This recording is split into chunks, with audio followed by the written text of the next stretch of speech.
Hello dear students, welcome to KSM tutorial. आज आम सप्तम श्रेणी जिज्ञासा बहिर दशम अध्याय उद्भिद रे जीवन प्रक्रिया विषय रे आलोचना करिबा। पिला माने पूर्वरु मु पार्ट 1 एंड 2 रो वीडियो अपलोड करि सारिछि एवं से वीडियो रो लिंक मु डिस्क्रिप्शन बॉक्स रे प्रोवाइड कर देछि। वीडियोटी भलो लागिले लाइक टे करिवो एवं चैनल टी को सब्सक्राइब मध्य करिदबो एवं वीडियोटी को तुम सांग माननकु मध्य शेयर करिवो। किछि यदि डाउट रहिबो कमेंट बॉक्स रे जणैबो। तो देखो आमे स्टार्ट करिबा 10.2.2 रे अछि उद्भिद रे खाद्य प्रस्तुति रे वायु रो भूमिका। उद्भिद जो खाद्य प्रस्तुति होउची हैला कि तो से वायु रो भूमिका कोन रहिजी से विषय रे आलोचना करिबा। तो कौन कौच देख उद्भिद रु खाद्य प्रस्तुत संपर्क में वैज्ञानिक मानकर अवदान विषय पढ़ा बेले मोर भौणी मते कहला जे उद्भिद मानक खाद्य प्रस्तुति प्रक्रिया रे वायुर मध्य भूमिका अच्छी। तो देख जिते उद्भिद रु खाद्य प्रस्तुत संपर्क में वैज्ञानिक अवदान विषय तार भौणी माने तार भौणी कौन कहला ना उद्भिद मानकर जो खाद्य प्रस्तुति प्रक्रिया रे वायुर कौन रही ना भूमिका मध्य रही। तो सांगे सांगे कहला देख ये कौन कहूँ ना उद्भिद मानकर खाद्य प्रस्तुति प्रक्रिया वायु क्यों गैस आवश्यक होता है ना। तो देख कही तो कार्य देख आम कौ गैस टा दरकार हो बुझी कि तो देख आम अंगारकाम्ल गैस अंगारकाम्ल गैस है उद्भिद जो खाद्य प्रस्तुति वायु क्यों गैस टा आमर अंगारकाम्ल गैस तो सी कौन करूँ सी अंगारकाम्ल गैस आम जो दौचे अंगारकाम्ल गैस को व्यवहार करके आलोक शोषण प्रक्रिया से खाद्यटा को प्रस्तुत करूँ उद्भिद। तो देख सीटा कही कार्य 10.4 देख अच्छी आस परीक्षा करवा। तो कौन कही देख ना प्रदर्शन कार्य ना शिक्षक यही कार्य प्रदर्शन करें ना कुंडरे थिबा गोटे सबुज गछ नियो एवं यह 2 ରୁ 3 दिन अंधार रख। तो ये आम गोटे कुंडा ना कुंडरे आम गोटे सबुज गछ नेबा एवं ताकू आम कौन करवा ना 2 ରୁ 3 दिन अंधार रखा। यह द्वारा पत्र मंडद व्यवहृत हो फल कौन हम ये पत्र जो रही मंडदटा सी कौन हम ना से व्यवहृत होपर यही गछर गोटे पत्र परीक्षा बाछ। तो देख एक चौड़ा मुह थिबा बोतल निह चौड़ा मुह थिबा गोटे बोतल निह एवं एथिरे किछि कॉस्टिक सोडा बा जोटा कॉस्टिक सोडा माने कोन सोडियम हाइड्रोक्साइड NaOH तार संकेत कौन NaOH है कि सोडियम आउ हाइड्रोक्साइड है कि सोडियम हाइड्रोक्साइड। तो कॉस्टिक सोडा बोली तार अन्य नाम कौन कॉस्टिक सोडा तो आम कौन करवा ना गोटे सबुज गछ ना 2-3 दिन अंधार रखा फल कौन हम ना से जो पत्र जो मंडदरा रही से व्यवहृत होपर से गछर गोटे माने परीक्षा गोटे पत्र नेबा ये बोतल चौड़ा मुहूर्त गोटे बोतल नेबा एवं आम किसी कॉस्टिक सोडा द्रवण अर्थात सोडियम हाइड्रोक्साइड आम नेबा। कॉस्टिक सोडा वायु अंगारकाम्ल को सी कौन करे ना शोषण करे। तो देख यहाँ हूँ आम परीक्षा अवस्था देख ये गोटे टूल नहीं मोर गोटे चौड़ा वाला गोटे मुहतिया गोटे बोतल नहीं। तो ये भितर अच्छी आमर कॉस्टिक सोडा द्रवण ये मंडदहीन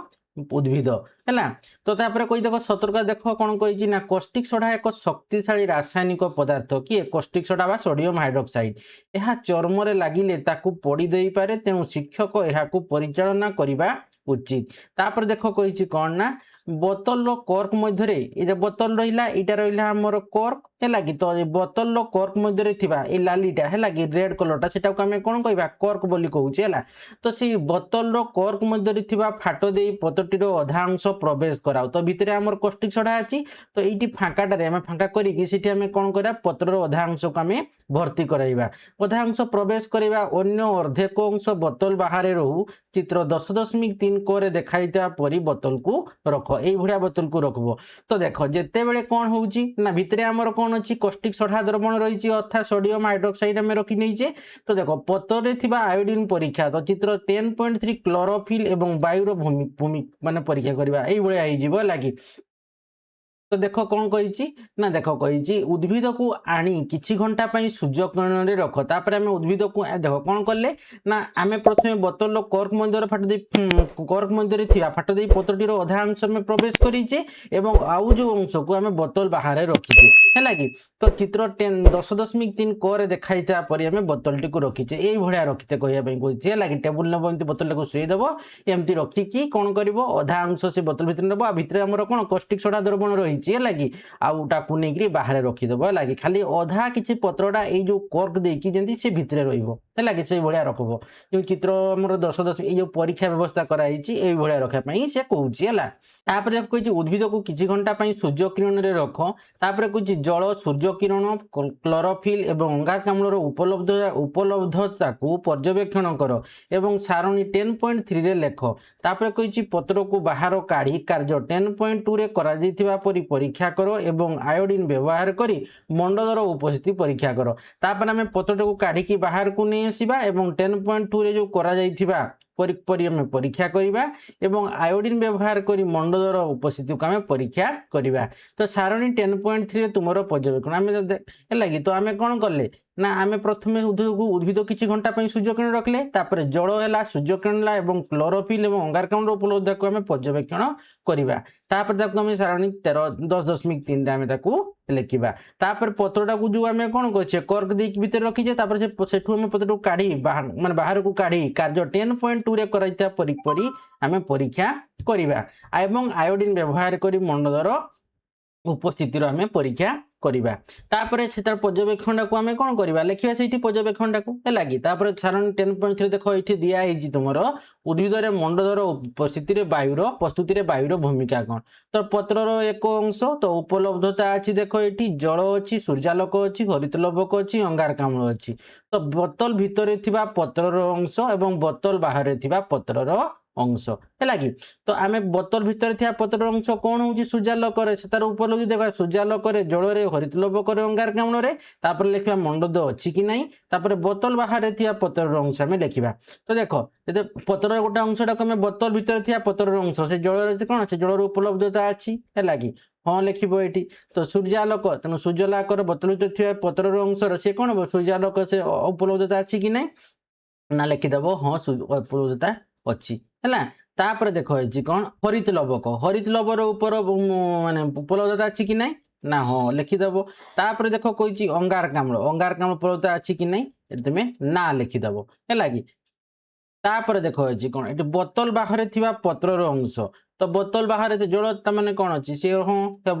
सूर्यालोक हाँ हेब है तापर हरितलवक कौन हम ना हरितलवक भी हेब किंतु ये अंगारकाम्लटा कौन हम अंगारकाम्लटा जो आम ना थिला बोतल भितर थी पत्र अंश अंगारकाम्ल थिला कि ना थिला किंतु बोतल बाहर थी पत्र अंश आमर अंगारकाम्ल रही है कि तो देख ये जो परीक्षाटा है कि तो ये कौन प्रमाण करुच्ची ना जो आलोक संश्लेषण प्रक्रिया द्वारा मंडद प्रस्तुति अंगारकाम्ल गैस है कि तो आम ये कौन जाना ना ये परीक्षाटा ना आलोक संश्लेषण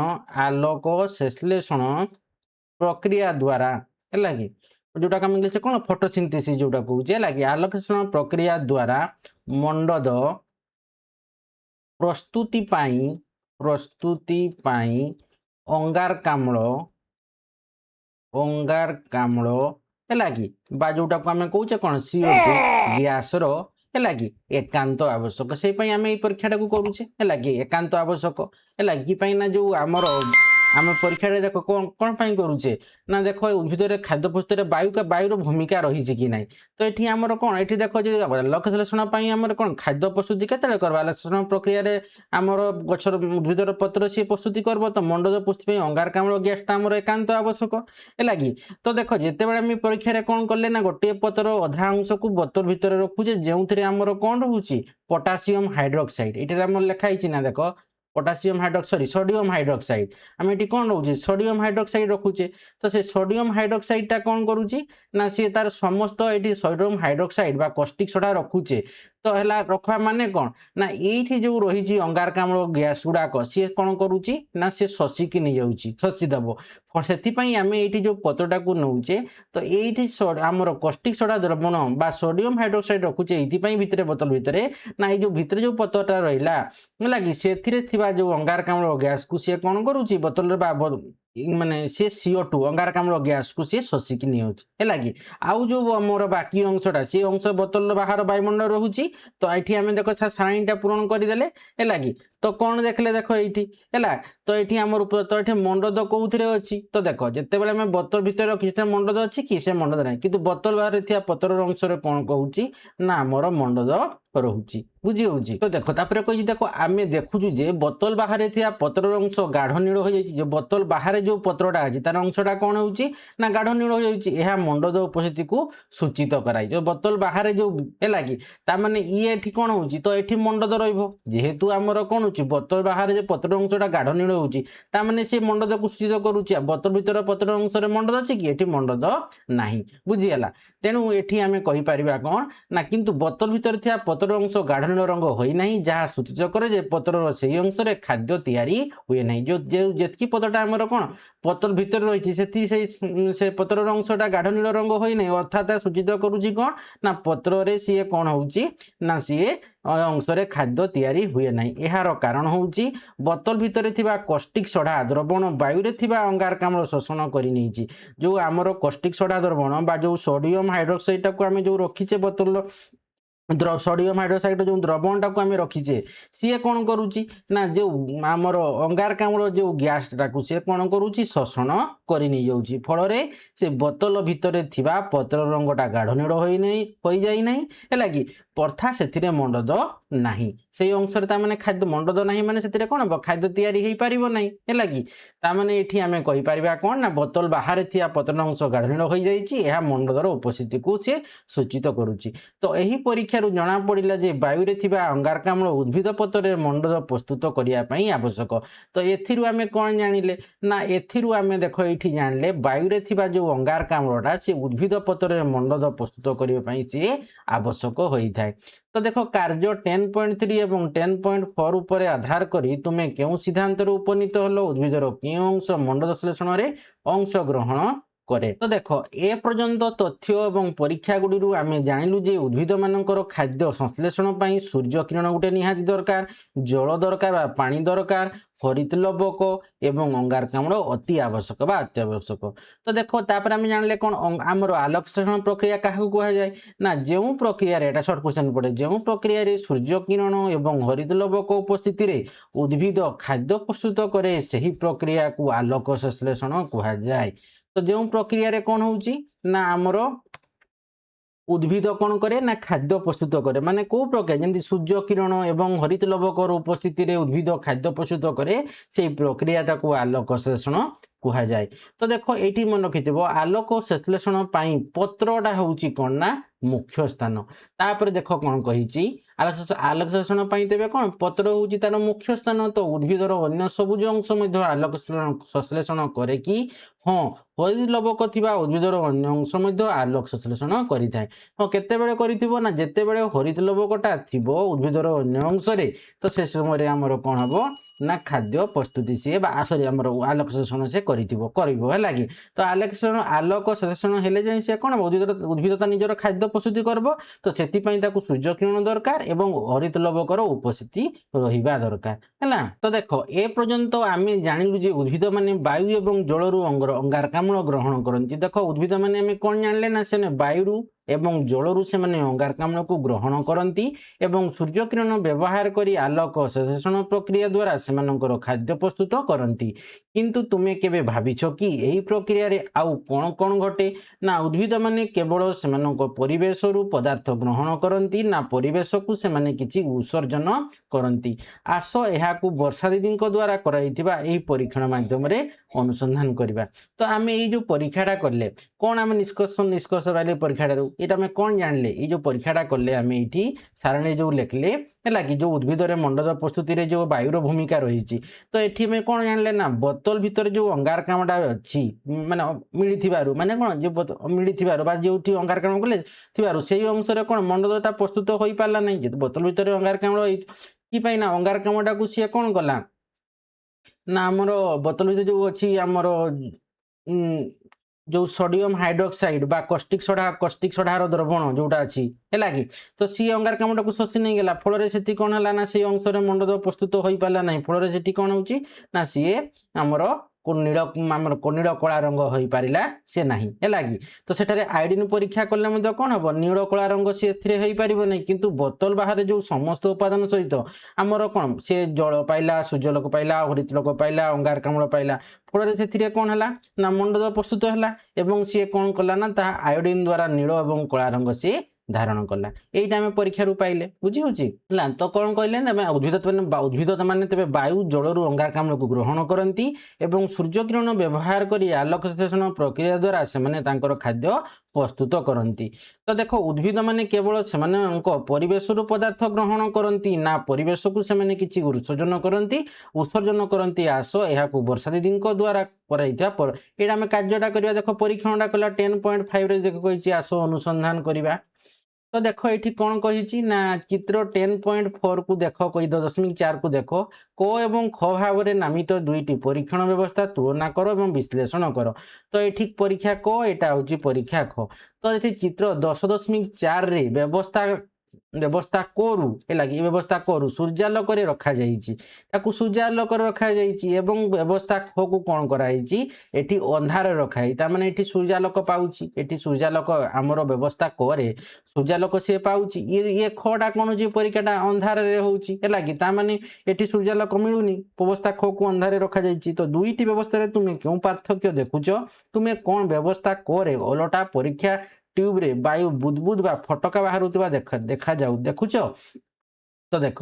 एठी आमे कौन नेले एठी देखो एठी दीटा परीक्षा नली सेम नहींचे तो एठी बिकर नहींचे है कि तापर आमे एठी पोलटा ओल्टे की आमे परीक्षा नलीटा को रखीचे एठी देखो फिनल अछि तापर किछि जलज उद्भिद अछि तो देखो जेते बेले आमे कोन करिचे ना परीक्षा जोटा आमे को परीक्षा है कि आमर परीक्षा क ख दीटा परीक्षण आम करुचे तो करे कौन अच्छी सूर्यालोक अच्छी तो ये देख जिते आम कौन करुचे ना परीक्षा ट्यूब जो सूर्यालोक रखीचे तो सी कौन हो ना फटका बाहरी टाइप फटका बाहर देख वायु फटका है कि वायु फटका बाहर तो यही व्यवस्था उत्पादित गैस जो बुदबुद हो बाहर अल्टा परीक्षा नली जमा होगा क्यों गैस तो देख ये कौन हो जमा रोचे तो यहाँ कौन सूर्यालोक रखाई यहाँ से जलज उद्भिद भी अच्छी कि ये फनेल अच्छी ये अल्टा परीक्षा नली ये बिकर अच्छी तो ये वायु फटका बाहर ना केवल सूर्यालोक परीक्षा नली जो अल्टा परीक्षा नली अच्छी से ही आमर वायु फटका बाहर तो ये गैसटा कौ गैसटा है कि तो देखो आलोक संश्लेषण समय अम्लजान निर्गत होता कार्य ताने ये वायु फटका बाहर सी अम्लजान गैस ये कौ गैसटा बाहर अम्लजान गैसटा क्यों गैसटा बाहर ना सी अम्लजान बाहर तो यहाँ कौ गैस हम तेज यह क्यों गैस ना ये हम आमर अम्लजान गैस हूँ कि तेणु यहाँ देख आम एम आमर कौन गैस बाहर ना अम्लजान गैसटा बाहर अम्लजान गैस